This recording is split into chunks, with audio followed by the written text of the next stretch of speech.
watching Eswatini TV, Sibuko seMaswati.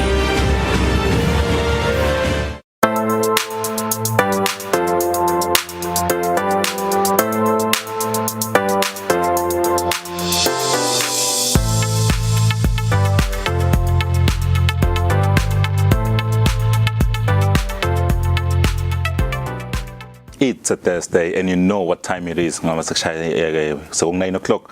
Ensamba mathi ukuthi isikhathi sakho Libhola Eswatini ngilapho uthotela khona lihlelo lapho sikulethela khona tindzaba telibhola letendeka lapha ekhaya siyasithinzeke nangephandle and nalamuhla kusolohleli naye Phathiswa Msibi lo tabahleli nawe for the next hour and I got a lot of guests ke namuhla lesitabe sikhulumisana nawo sibuka ukuthi ngabe kuhamba kanjani emabholeni. You know there is a lot happening around. Just to give you a lowdown ukuthi sitabe sikuphathela in namhla ehlelweni. I got two ladies lesitabe sikhulumisana nawo ngendzaba yayo ikhosafa yabo make lesithebe lese sibuyile ekhaya lotawubuta ukuthi sibe kanjani ngoba phela imidlalo isadlala. Of course lemphumela besolo sikulethela yona iyacaca ukuthi leni basheshe babuye imidlalo isaqhubeka. Sitabe sikhuluma ke naleyo midlalo leyo sibuka ukuthi ikhambe kanjani. Sitabe sephindze siyabona lamanye ama games ayo ikhosafa njalo kungishido ukuthi iyaqhubeka. Sitawubuka ukuthi ngabe kuhamba kanjani ngilabe sengibuka ke ukuthi ngabe sesikuphi nyalo kubhekwaphi. Sake sesithola yena khu walapha ka Premier League of Eswatini lotasinika naye ukuthi ngabe vele le league iyaqala ayiqali ngani kuthi iyaqala kwenteka kahle kahle le contracting statements lapho kuphuma mhlawumbe utasiniketa clarity utasiniketa clear picture ukuthi ngabe vele kwenteka. Then I'll be joined by Linda Master Dlamini later on lesitabe sesikhuluma naye ke sibuka a lot of things njengaloko ngiva bathi sekuna light va I have master for that. Lota uchaza ukuthi ngabe yini lo light va ushone utawendani. But before we get all into that, let's take a look at the highlights lengikhuluma ngawo ekhosafa ukuthi kuhamba kanjani ukuthi kuhambe kanjani. And after the highlights, I'll have the two ladies lota wabona masibuya. Welcome to the Stadium on the University of the Nelson Mandela in Gqeberha. It is Group C, Day 6, Match 11, and Eswatini and Uganda in on duty today. Libhola Namudu will take it.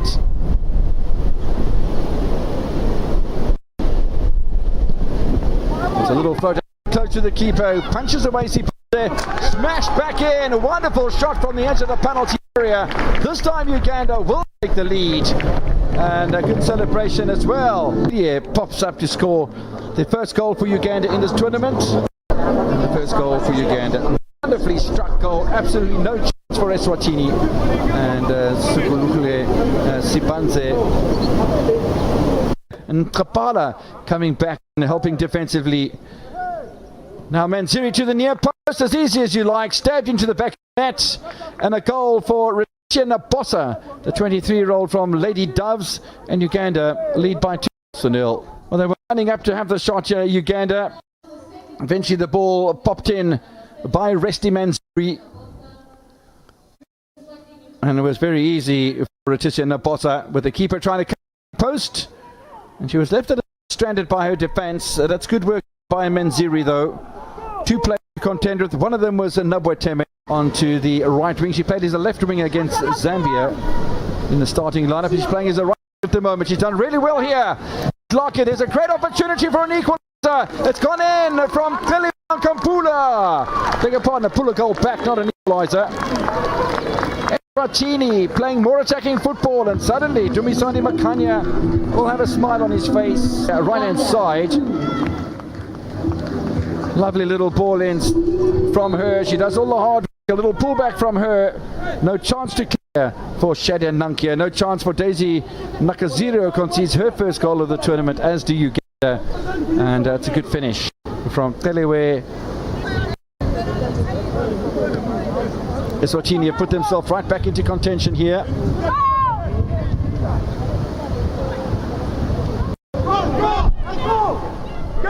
Opportunity though for the Uganda side. Nabweteme, eventually Nabweteme finds the back of the net. So her first goal of the tournament.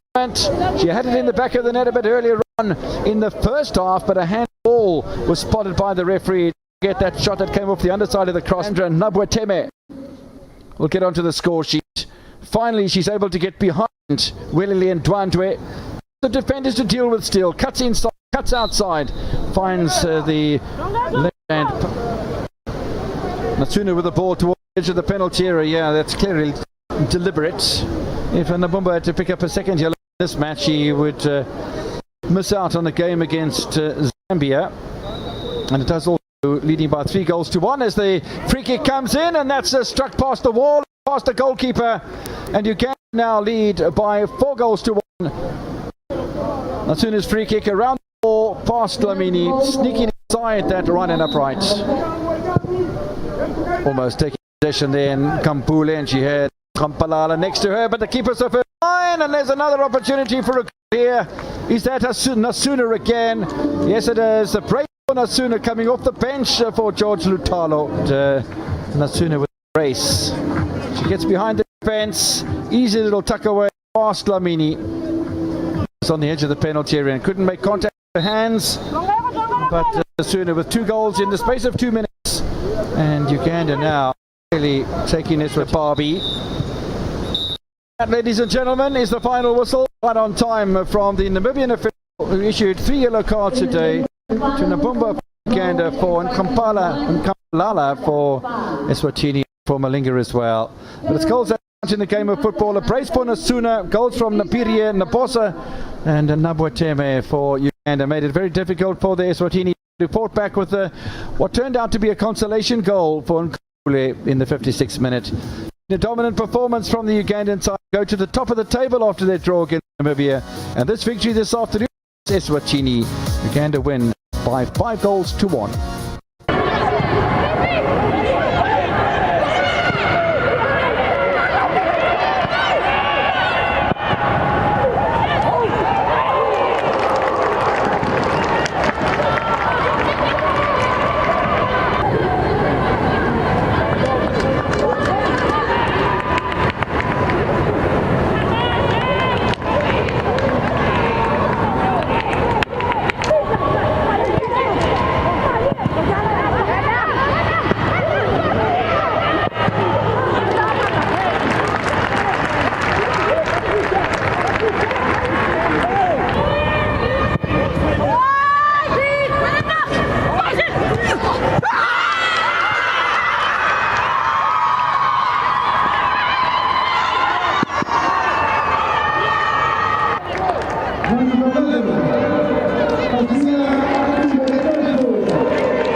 order, eh? Well done, girls. On the line, on the line.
Sikumukele ngabe uyathanza ukusivulela right now njalo kungishito ukuthi esehlelweni Libhola Eswatini lapho khona sizakhuluma nizabatayo iKhosafa sobonile ke ma highlights some of the games lezabadlaliwe kule namidlalo lapho khona iUganda yahlekisa ngathi mayishanga amagoli lang5 kulinye lebe kungasiko ke kokucala ukuthi singenise amagoli lasihlanu njalo kunasemidlalweni wethu wokucala masitholane nayo iZambia sangenisa wona lawo lasihlanu kepha ke leto nizaba ukuthi kwente kanjani akusikwami ngidakusho mina ngihleleli lana kubutela wena umbuto ulapha ekhaya ukuthi ngabe vele kahle kwendekana aka the team of experts la studio former players coaches development directors I mean labamhlenhle nabo lana the experience labanayo they're not coming in here for the first time I have a Fish Skachen you will know her mawati Libhola yabo make live definitely you will know her I got Simpiwe Simelane and of course if you know ladies football live you will know them angivusele ngicale ngawe Fish asivusele balalele emakhaya sivusele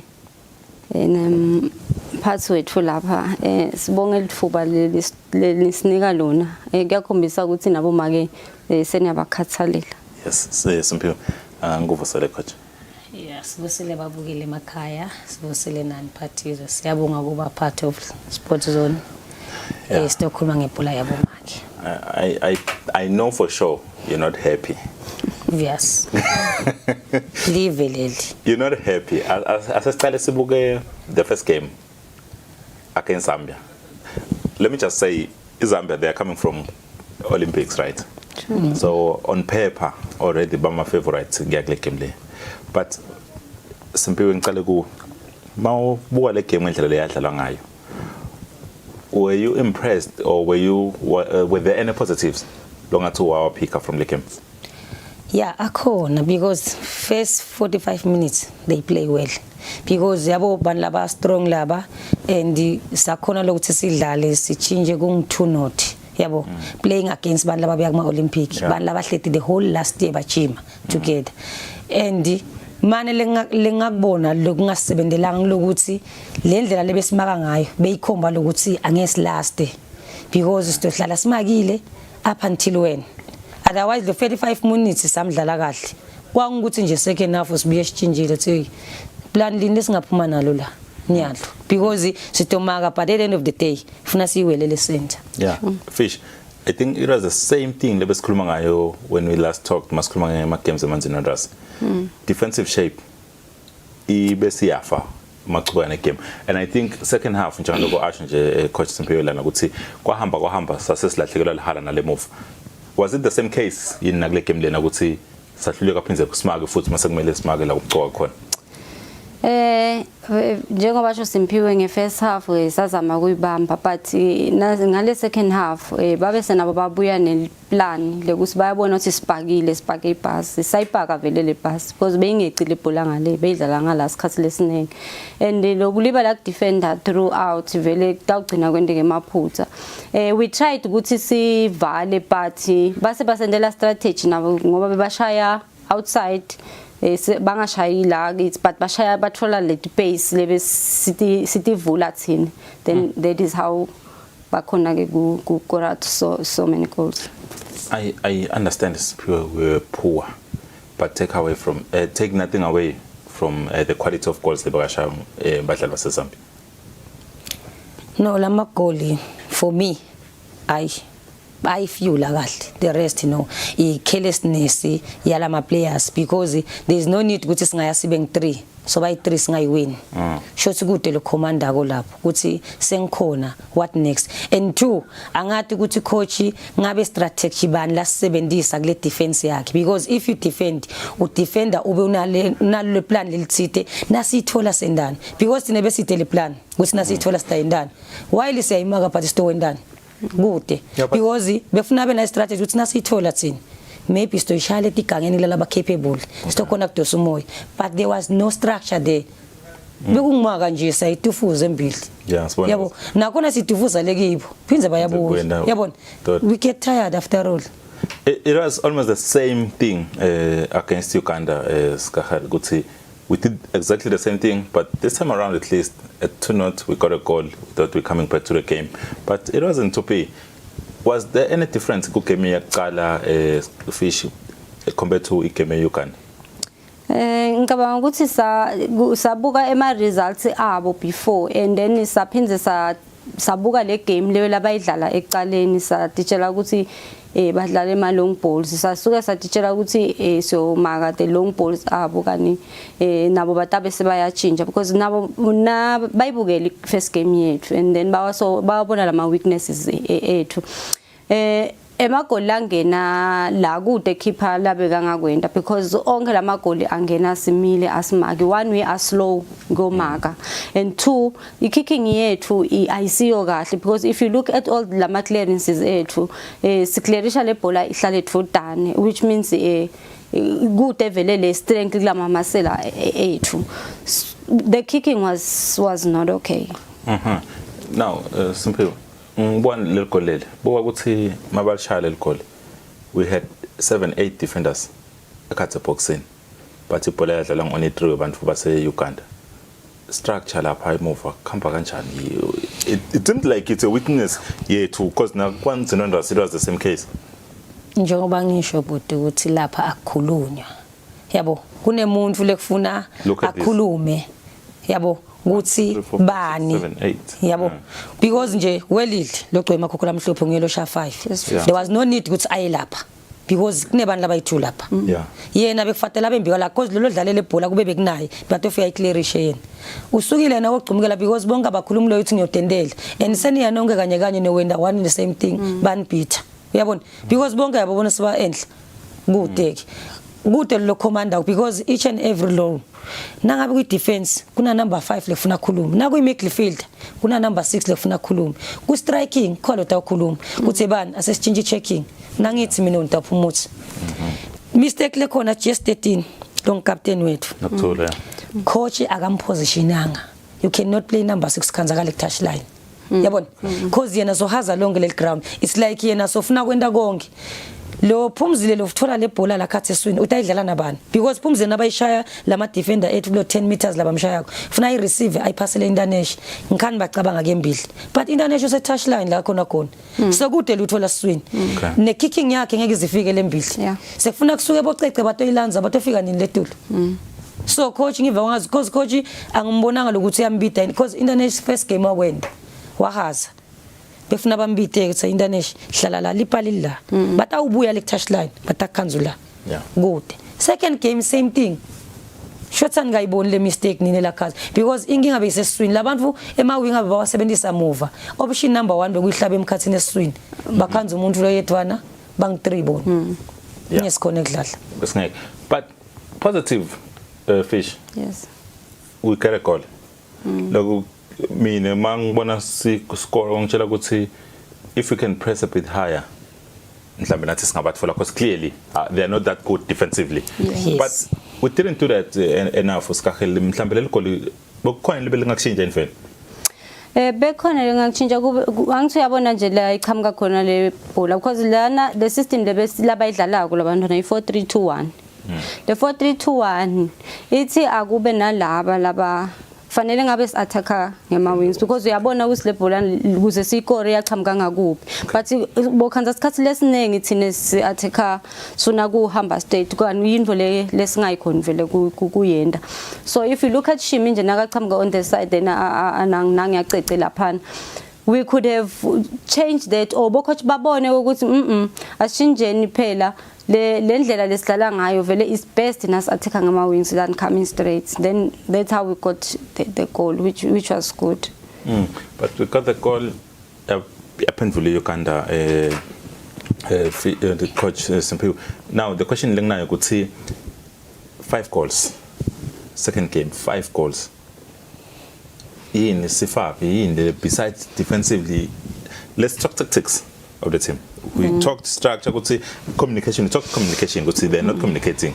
But tactically, what was the master plan? Technically, coach was supposed to tell a player when you run kusuka la uqinela. Wonke umuntu une role yakhe. Exactly. Okay. That is technically. Angeke kwendeke unikhanzakala ku touchline. You rather shout buya sibani ungene. Position yakho. Cause wonke umuntu une part lefuna idlala ethi mina ngisuka la ngiyela. Secondly, grounding kuba ne leader. Cause ngeke ushawute onke ama instruction ungaphandle baweve. Khona lekufuna bese soba yena ngetulu kunabo bonke ukuthi yes because thina sibo coaches la ngaphandle asiva ukuthi nishiselwa kanganani, but mina mase ngikhuluma ngale kushisa lokuvako now stosheshe understanding. Secondly, le flat 4 abayidlalako, trust me but ngisho ka prima na professional abakhona kuyidlala. Not othi wena egroundini siyamuketana you exchange nasekangalanga kuwe wena mthatha nasigijima lapha ucabanga ukuthi khona sikhathi ukutshela sewakho uhlula iprofessional abalengland asende lesizala lesi style yiba ne sweeper because the sweeper is to responsible bani bona but flat 4 lo uyayisha nje lapha because lapha emuva that was the problem akati bani uthi kufuna hambe nini nalo munye hambe nini because bathi the siyamuketana tamuketana na kitchen ngitshela nini uthi lesikhathi leso and 2 ka women vele sidlala lesizala sweeper lo muntu udlale for 3 years ay sweeper namuntu uthi wena ke the exchange imethi kimqoko na funa before mina nje I will say before uyewendisa lokho cela incwadi tabo labamfana nangabe basafunza labanye ubuke ukuthi ngabe esikoleni uphasa kanganani so that utobona understanding yakhe ukuthi itawuthatha igcinela phela. Now fish sekwala ke kuthiwa nayo vele tournament yethu yasibhedzela kuyala sakhona kwina against Namibia yini inkinga manje lapho sesihlulwa yini last game. I talked to the coach today wathi against Namibia he feels like they play better. Do you feel ukuthi badlala engcono ngoma ukuthi nje just the score ukuthi play na Namibia they are not that good? Badlala engcono. Okay. Ngeke bese ngoba ngalesi sikhathi akufuneki nangihlangana nangiSimphiwe ngiphe ukuthi mayumubi Simphiwe funa vele ngifuna ngisho ukuthi mayumuhle ke namuhla. Oh okay. Uyabona because nangidawuliba ukuthi mayumubi vele utagcina uthini mubi manje manje ke fish ukusholo lokho ukuthi so uyabhubhudzela nje kahle kude lokubonila ngisefa kahle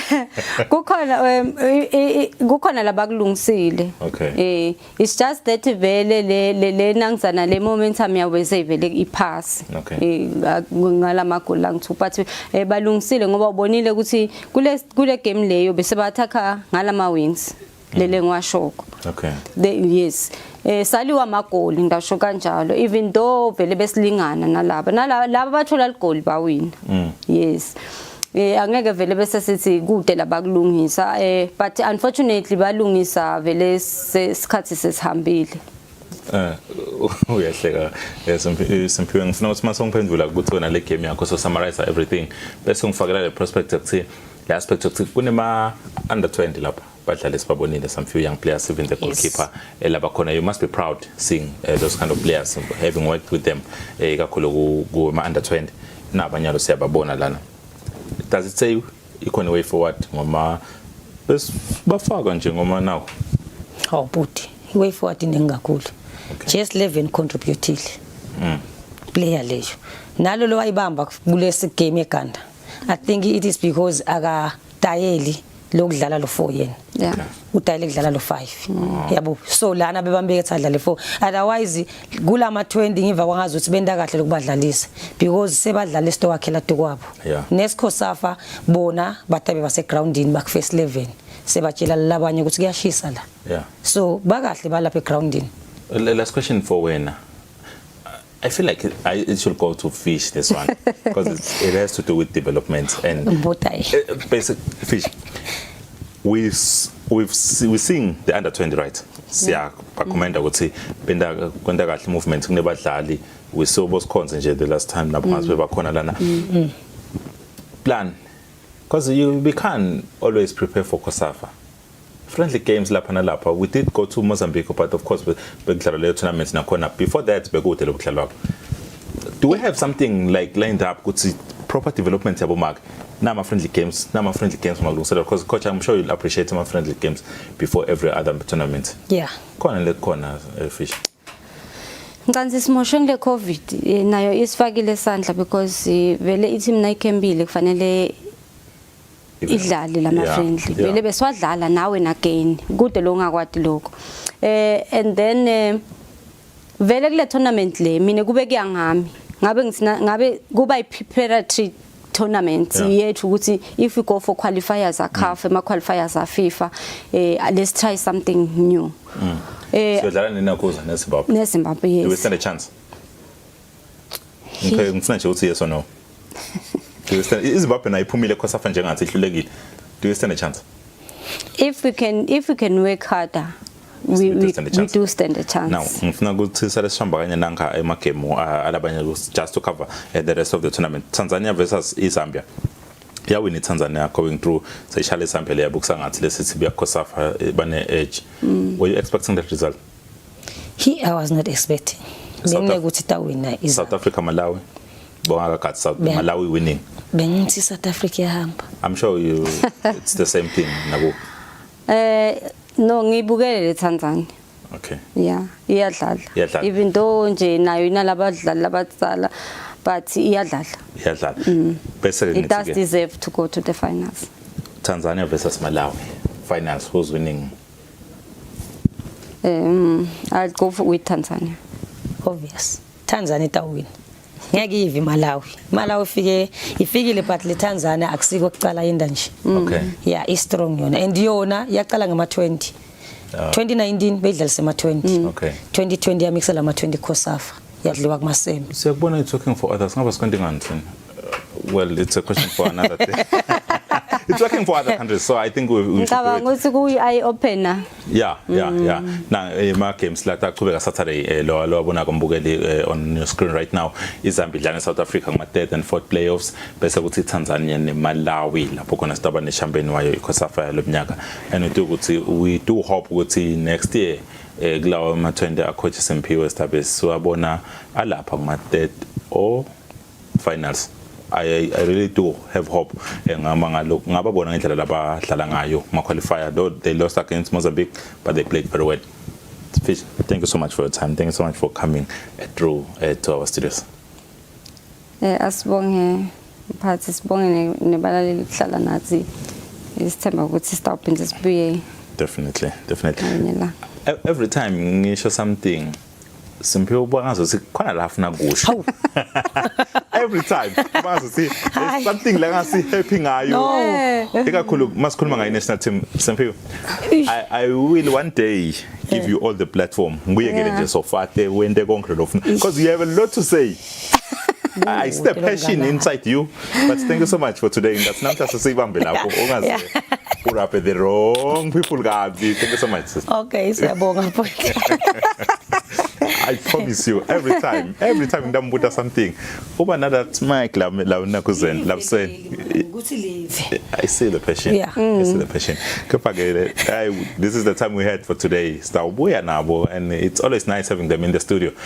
nyalo ke sitawuhamba mbukele lapho khona sitawuphuma ngana insight yayo Jerome Diamond from South Africa long FIFA and CAF instructor wabo Rafaela former referee South Africa sitabe siva ukuthi ngabe usiphathelene masibuya after the break. Will be joined by Linda Master Dlamini, but before we go into Master sitabe sikhuluma naye Pet Flakati long khu khona ka Premier League atositshela ukuthi kwenteka kahle kahle lapha ebholeni. In the past few years, VAR has taken huge prominence in world football, and it's here to stay. And the quicker member associations embrace VAR, the quicker they allow their match officials to get exposure to VAR, the crowd's exposure to VAR, everybody involved with football then become better equipped in understanding VAR. The biggest question everybody always asks me is, what about the costs? VAR is really expensive, and we acknowledge that VAR is expensive. However, over the last 2 years, FIFA have developed what is called VAR Lite, and very soon we are in the last stages of developing the VAR Lite, and so FIFA will roll out the plans that they have for VAR Lite, where it will not be even close to those big costs for VAR, where you can have the minimum of, I think, 4 cameras they are working on at the moment. I'm not sure, I haven't looked at the recent trials, but I think 4 cameras, an unmanned system, which can give you the same quality and the same output as a full VAR system would. So it is possible. I think the unfortunate part about our history in the world, and always wherever we go, and also in Africa, referees get unfairly judged by what had happened in the past. Now, I cannot say 100% sure, but there've always been allegations that referees are not very honest when it comes to CAF competitions. However, that's in the past. The CAF organization and referees committee have been determined to change the way refereeing is seen and viewed around the world and also in Africa.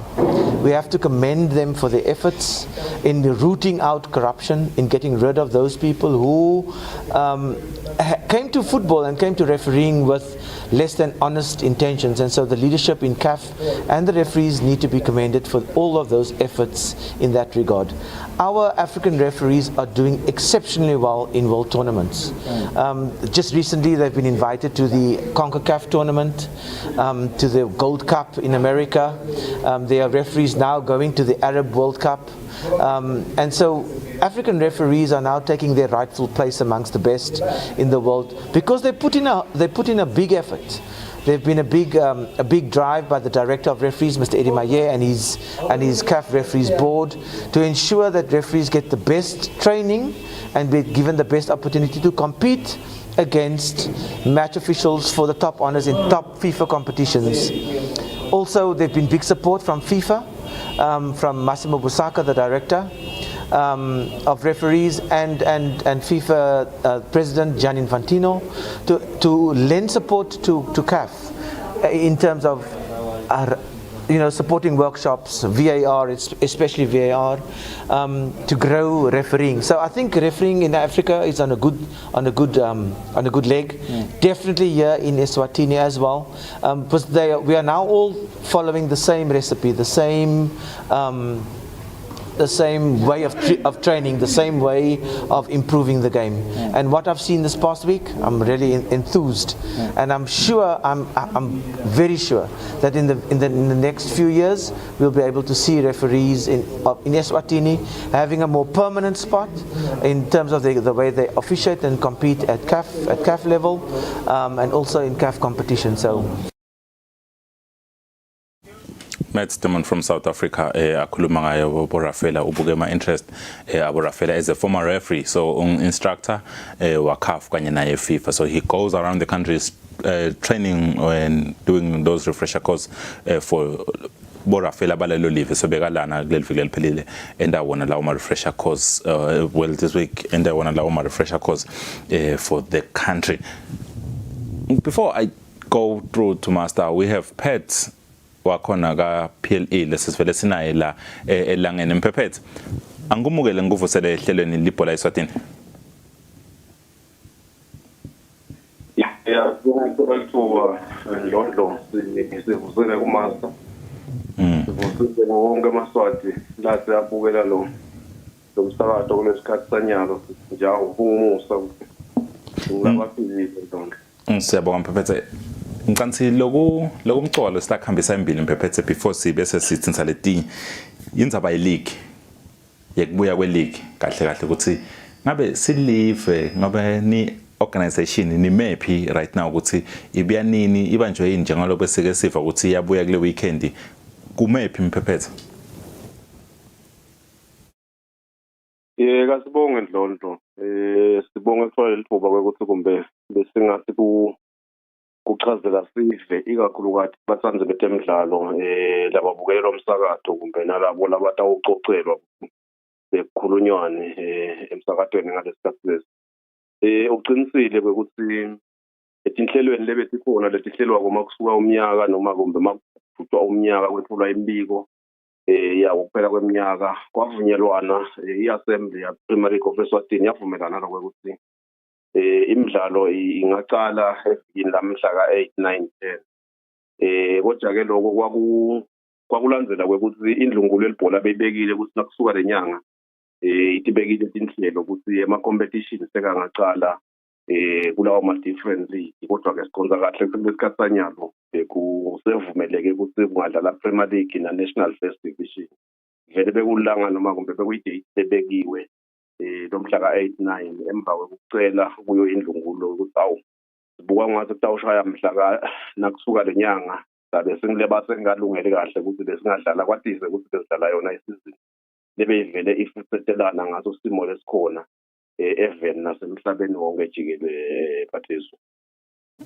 Sibheka apha Mphephethe ngalokuthi sibuka ukuthi ngaphi lamalanga lesingabeka lithemba tukwawo ukuthi hayi i-Premier League nayo i-Football Association waqhubeka namalungiselelo because ngiyakhumbula i-Football Association ikhuluma ngokuthi they will cover cost for ukutesta but ke ngikhumbula kahle ngaba akhona la testile ngabona taba mancane but mangikhumbula kahle bekudeleke ya test so bengifuna kuva nje ukuthi ngabe lamalungiselelo asikhomba aphi Mphephethe ukuthi sicetha nini.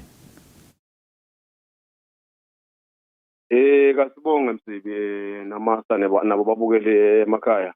Premier League nakasehleli phasi abuka onke amalungiselelo etindvo lekumele atilungise before aqale kudlalisa ibhola. Ubonile lokho ukuthi kukhona tindzaba letingasisalele emuva noma emalungiselelo lasalele ngasemuva ekutheni imidlalo beyingaqala ikakhulukazi siyaconza lokuthi imidlalo nyalo iqala under ema-condition latsite ikakhulukazi lawa ekuvikela imikhuhlane nekuhlola bona abadlali ukuthi bangabe sebalungele ukuthi bangabiyela enkundleni bahambe bawudlala imidlalo yethu lesiyithanda kangaka. Libandla libesehlala phansi ke Phathizwe kulo lona leliviki labonisana ukuthi kulolu hlangothi lolu ngabe sesihambe safika phi kulolu hlangothi lolu ngabe sesifike phi kuonke ama-relevant stakeholders nema-preparation kwabonakala ukuthi cha asesikhona ukuthi kumbe sithole amaviki kumbe lamabili kuya kulamathathu ukuthi silungiselele ngalokuphelele ukuthi besingabiyela siyawudlala singilaba phephile nabo badlali baphephile lokufaka ekhathi wona ama-officials ladlalisako. Kukhuluma nje ngalokuconzile Msibi indzaba yekuhlola bona abadlali njengoba wathi ukuthi semkhankasweni kulamalanga ekuvaccinate asikayekeli neprogram yokuhlola bona abadlali. Iprogram yokuhlola bona abadlali ikhona itawuchubeka. Singabonga nje endlungu lethe kuthatha emathuba yathi khokha tinhlelo letehlukene lesifaka ekhathi kuhlola bonombembe ukuthi bemephi in terms of fitness njengoba wathi ukuthi kunema-courses lakuqhubekako namanje nje bokhuluma nalomunye tishela lobe kade khona sofundisa namanje kunalamanye ama-courses laqhubekako kubo bonombembe kunama-courses laqhubekako kuma-compliance officers lekungibona basibukelele imidlalo ikakhulukazi esihlangothini lwaka-COVID kulandzela yona ema-protocols. Akukemi lapho nabo badlali bachubeka nemikhankaso ye-vaccination campaign kuyachubeka futhi ukuthi kubekwe letinye tinhlelo kubathesta labadlali before babiyele bayodlala Phathizwe. Limadate labukiwe ke ukuthi konke lokho kubukeka kutabe kwendekile nasilapha ku-23 kuyo lenyanga lesetulu lapho khona sibone ukuthi cha buka kutabe sekulungile nawo emalungiselelo ekuthola tona tinkundla tekudlalela. Siyabonga lokho ukuthi inkundla lesiningi lesikhulumisile tikhonile kusinikeza ikakhulukazi ukuthi cha nathi tinkundla tethu ngasebenzisa lo nyaka yize tona kumbe letinye sisatilungisa tinkundla nje letiningi sisatilungisa leti cishe kumbe letimbili noma letinzathu tinkundla letilungiswako naleminye imidlalo lekutawuthi ibe khona lefaka khona imidlalo lekhulunywa noma kumbe leyikhulumelwe yindlungulo yelibhola lefaka khona emasquad ukuthi ngalamalanga lawa nalawa ngeke nikhona ukudlalisa kule tinkundla leti because sengitona ti available for ama-international games ladlalakwa kuleli konke lokho siyakubonga bekumalungiselelo lokufaka ekhathi-ke kwekugcina phathizwe indzaba yokuthi siyathi kusinidlalako kuba khona labasichasa ngetimali nabo sisakhulumisana nabo phathizwe kuliqiniso sengafike emaphethelweni noma kumbe lapho nasikomelisa kuvelile lokuthi cha batimisele ukuthi bangachubeka basponsorishe i-MTN Premier League kepha nje tikhona tinto lesisakhulumisana ngato lekumele ukuthi nato sifike ekugcineni nato masinyane kuze ukuthi sikhone ukusukumisa umdlalo wethu ka-Premier League Siyabonga impephethe lelo hlangothi ngicantsi nami mbukeli lo sekhaya kuyamcacela. Ngisengifuna nje kumpephethe on a lighter note because you did touch on the fact ukuthi ma fans now so the campaigns abo ayachubeka. Kepha kuna naye indzaba levete nguMatt Damon lapha ukuthi kuna light va impephethe lo tawubuka nje kwavala okuncanyana nje impephethe ukuthi manje kunake lawo ma offside goals kunawe lawo ma penalty ma movements apho goalkeeper Skachana kangakanani thina ukuthi sifike consider tindzaba tava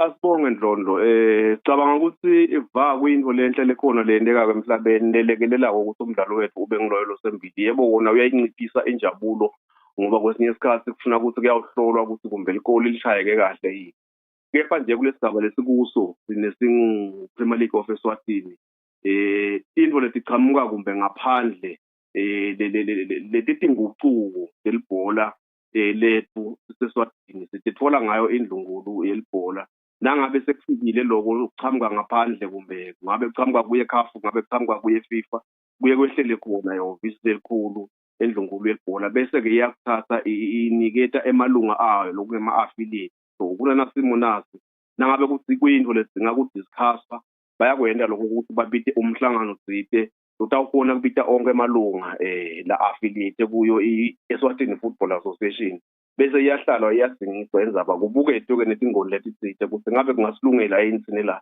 ngoba esikhatsini lesinengi asinakaqhamuka lama directive kumbe endlungulo yelibhola kuye bese sekuyashiwo lokho ukuthi ngilelo nalelo live liyawubuka simo lelikuso ukuthi lingakwemukela likwemukele kanjani bese likusebenzisa kanjani nase sifike lapho nathi siyawufaka imbono yethu sing Premier League lokho ukuthi sine sibona ukuthi awuvabe kangasebenzela kanjani noma usitha kanjani kepha nje kulesikubonile solo afika vaya emhlabeni kunengumbe lapha sithe khona kulokunye kumbe ukhanza ukuthi uyacondzisa kumbe magoli lashayeke ngemantshontsho lasemsamo nangabe kumbe lishayeke kabi aqondzise ukuthi cha leli bekungasilo likahle yebo ke kona kuyakunciphisa vele singakuthi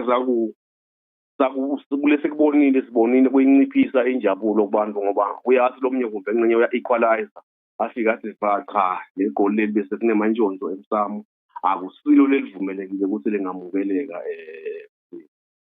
kuyevakala mpephethe asibonge kakhulu sikhathi sakho sibonge kakhulu nathi msebenzi senu sibonge ukuthi beningasiniketa nje kusichazele eMaswati nekusho ukuthi eMaswati lasetulu nawo eplane awu sabe siphelekile sithi nje akasukume ete atawuthola yona i-vaccination iphephisa live iphephisa wona eMaswati and sithokotela kakhulu ukuthi isiko letemidlalo bese lishito lokuthi uma tinombolo betingaba ngileto letibonakala ukuthi eMaswati seka ngabiyela ngalokuphephile ayobukela emidlalo awu sakasukume eMaswati ayithatha i-vaccination ngoba sine vele siwathanda onke ukuthi abiyele kutemidlalo chubeke kube naleyo vibe lebakhona etinkundleni tetemidlalo bafisele ubuhle nalobubusisekile Ndlondo phethe usho kanjalo umphephethekeli besinaye lo ngilapha Chief Operating Officer khona ka Premier League of Eswatini right now in the studio ngihleli namasa lesi staff let's summarize the whole speech or rather the whole interview naye lana si summarize just try to get into his mind try to get to see things ukuthi kahle kahle yini lokwendeka ku master welcome to the show ngiyabonga Phathizwe ngibonga kakhulu ngivusele nama loyal viewers ekhaya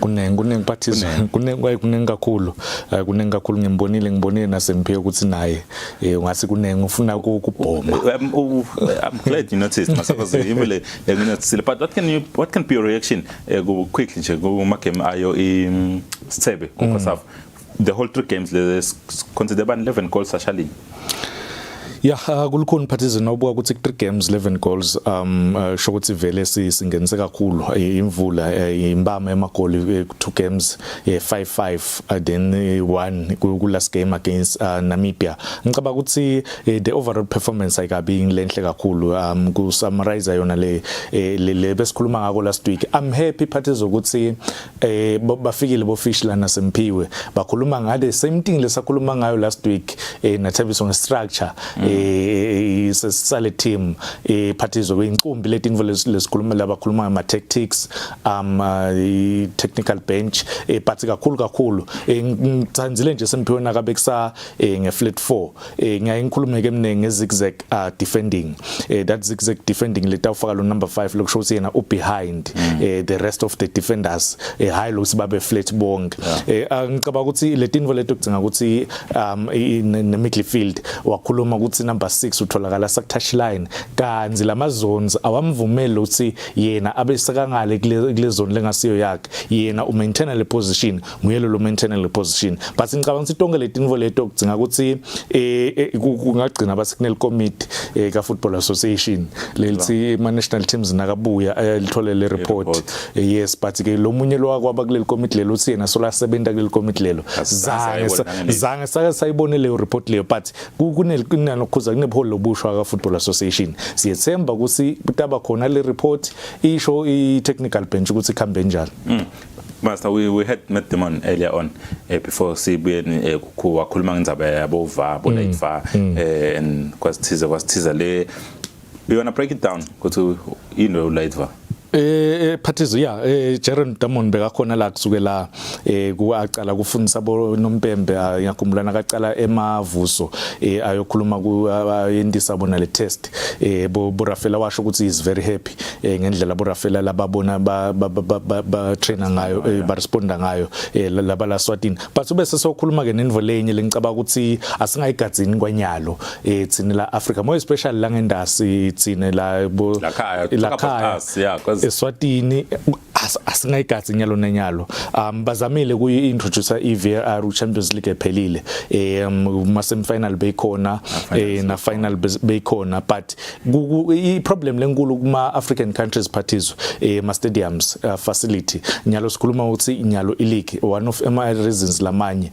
bekuyindzaba ma stadiums ushilo kuwathi bebasazama ukukhulumisana nalama owners ema stadiums nakta uthi kuta VAR utawukhona installeke enhlangano utawukhona installeke akalanga utawukhona installeke emhlume angicabanga ukuthi tonke letinvo leto utawuba semavuzo kuphela so lamanye ama games ke sesibona tawudlala without VAR kan onke lama games mela adlale nga VAR but ngicabanga ukuthi yinvo leyo lengadzinga ukuthi 15 years from now thina sigazi la kithi eSwatini hayi nyalo bengifuna ukukhuluma indzaba ya Jerome Damond ngamkhumbuta esikhathi bakwendisa bo Rafela lekucala that game against Ivory Coast and Nigeria AFCON 2006 Didier Drogba nangisakhumbula mangweni wakora igoli offside ngathi mina leli goli lelo belitsenga VAR and waba popular kakhulu in North Africa ngaleyo game leyo because iNigeria ngathi endeleka phasi kakhulu but itinvo leto lesihlale sikhuluma ngathi ebholeni mina nje angithanzi VAR because tino igoli lampati 2010 sihlale sikhuluma ngalo ukuthi kube khona but ngamthanzi ngaphela bekato sit but ke speaking of Borafela we seeing Borafela receiving their certificate issue of a women referee in the country how far are we right now Phathizwe kulabo nombembe labe bathola certificate tabo labe bagcetsele course ku 45 wabo by including Premier League na First Division 12 wabo bomake. I'm happy ngale nombolo leto because esikhathini lesiningi buthola ukuthi kubo 3-4 but 12 wabo bo Rafaela labo bomake labatawusebenta ka First Division na ka Premier League kule season letako. I'm happy including bo assistant referees and bo referees. Yes, I'm very happy. I'm excited ngale nombolo leto. Let's just we saw Letitia officiating well. Letitia has even officiated kuma AFCON abomake. So she's, I think, even the ladies lesikhuluma ngawo lapho leswabonako lapho nawo asimakabuka abuka ku Letitia ukuthi no, we can do this. Yes, beka officiate ke mina namhla banyana yes, there she is. Very brave woman yena Letitia.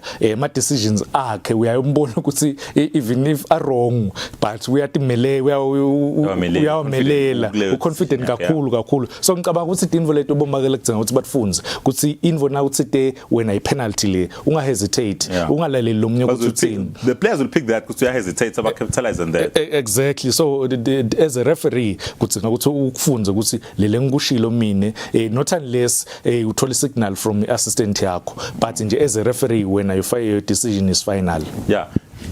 Well, bataka big penalty bayifuna. But moving on, Master Sales ngena go the last part of the interview elebesikhuluma ngayo na Pet more especially. We said last week, was it last week? Yes, last week. We were called by the Football Association, right? Yafika sitshela ukuthi ema games sekangaqala kule weekend. Well, in fact, what ayaqala I would say what ayaqala. They have to start this weekend. But kwase kuba nalawo ma developments ke sesikhulumile na iPet.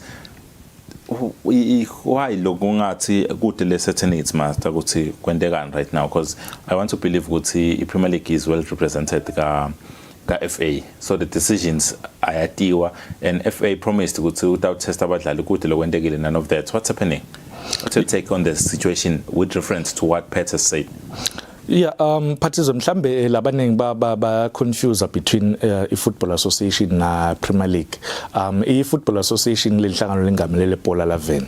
iPremier League lehlangano ledlalisa lemidlalo yebhola la Ven. So kwendeka kanjena Phathizwe iPremier League yayihambe ibinakhuzi propose ukuthi sine besista uqala la. Bese siyasho kwiFootball Association so nase sekwendeke nako njoba beyishili iFootball Association si badlala itaba test konke kwendeke letinvo leto tonke but akendeke letinvo leto so iPremier League beyingeke ize iwaqale lama games tingendeke letinvo leto but ngicabanga ukuthi thina sinayo lenkinga yekuthi letinye tinvo siyaphutha kutenda in fact siya react than kuba proactive etinveni incumbi but ngicabanga ukuthi tinvo lekudzinga ukuthi tilungiseke because once wathi ileague yaqala mhla ka 6 noma mhla ka 8 I remember ku last nakuz presentation yayo iPremier League washo chairman ukuthi kule weekend that was 4 weeks ago washo wathi kule weekend yamhla ka 6 7 8 itawuta uqala ama games iyafika iweekend sekupostponiwe. Ngicabanga ukuthi tonke letinvo leto kulungiselela igame because last week emathens bekade ukuthi this week